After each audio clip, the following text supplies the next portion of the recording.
out here, and I have to tell you, Look at the the water water. I saw floating away is standing there. It is no longer. Wow. That blue house that was across from us is no longer there. Ooh. It's simply gone. And then we head over to the other side of the condo. We've seen a lot on the front, but seeing all of this damage, more than just snapped trees, so much debris. Where homes were, they are not. They are moved. They are that one there, the foundation, in the middle of the road. Cars, it's really wild to see in its raw moments. There's damage as far as our eyes can see. You can see them washed into the street with the storm surge. The truck there in front of them. That's where that house I saw going down the street came from. And then down this way, there are at least a house that told us that there was one woman who stayed in a house that is now no longer. We don't know if she's alive. Oops. David? She stayed in the house. Ginger There. and your team Went are to all safe up on some bush. tonight, and we're thinking about all those families who are going to be returning soon to that devastation that Ginger witnessed all day today. Ginger, our thanks to you. And as I mentioned, Hurricane Michael is still on the move at this hour. It struck here as an historic Category 4, as I mentioned, just shy of a Category 5. And the frightening reality tonight is that this hurricane isn't giving up. Still Category 3 at this hour. It's barrels across land, Georgia, the Carolinas, everything right up the coast of the Quebec. So let's get right to here on this Robert Marciano. He's also here at Canada City Beach tonight. All we do is track this now. Rob? David, you said it's still a Category 3 and now in Georgia. That hasn't happened since 1898. The center of this thing right now, about 40 miles southwest of Albany. Take a look at it on the radar. We're watching closely this tornado watch as well. 3 reported tornadoes so far, and we got a tornado warning out right now just south of the Atlanta area. That watch in effect until 2 o'clock in the morning. The track is going to continue on its way towards the northeast. We'll get the tropical storm force winds, but not till after midnight. So the next couple of hours are going to be hairy, but by tomorrow afternoon, already in Raleigh, North Carolina, and by Friday morning early, it is off the coast. So let's tick-tock it for you. Flash flooding and hurricane force wind gusts as the center of this moves over Albany, gets into Macon. Looks to be a rough night for Atlanta as well. Then it gets over Augusta, Georgia, Columbia, South Carolina. By this time tomorrow morning, we're looking at tropical storm force gusts. That is still damaging winds, so there's going to be power outages across parts of the Carolinas. And as you know, very saturated there from all the rains we've had for the past 2 months.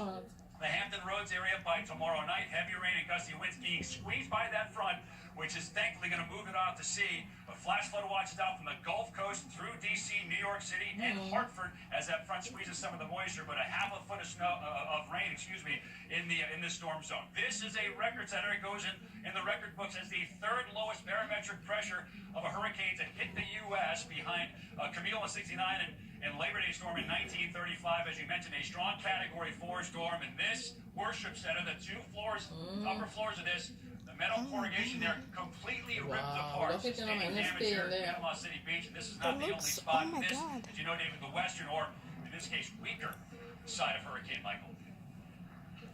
That was the incredible thing about this. Rob Marciano, who was on the air with us all day here. Robert, thanks to you. And again, this hurricane still on the move tonight, and as Rob mentioned, the real concern going into these other states will also be the power there as well. Already, from the effects here in Florida, hundreds of thousands of people without power tonight. It's not expected to be back on for days. In some cases, authorities say it could be weeks. ABC's Victor Akendo tonight in the capital of Tallahassee with that part of the story. David, this is what we were afraid of all along here in Tallahassee. The Myers Park neighborhood was hammered. There are massive downed trees everywhere. Take a look at this one. It basically sliced this roof in half, and just feet away, take a look at the damage done to this house. This tree, so massive, it spans the entire length of the roof. You can see it all the way there in the backyard. Everybody here is without power right now. At least 200,000 customers in Florida without power as well. Could be that way for days, maybe even weeks. David? Victor Akendo with us tonight. And hurricane still tearing a path at this hour. They are racing in Georgia and the Carolinas. And ABC's Kilos and Sami as they make it home tonight. More than 50 miles from the coastline, the winds from this hurricane are still so furious that homes are being ripped apart and big trees are falling tonight. Over roads and across power lines. This one was recorded on a home security system. It was terrifying, honestly. There was a lot of noise. I mean, we thought the windows were going to break at any time. We didn't.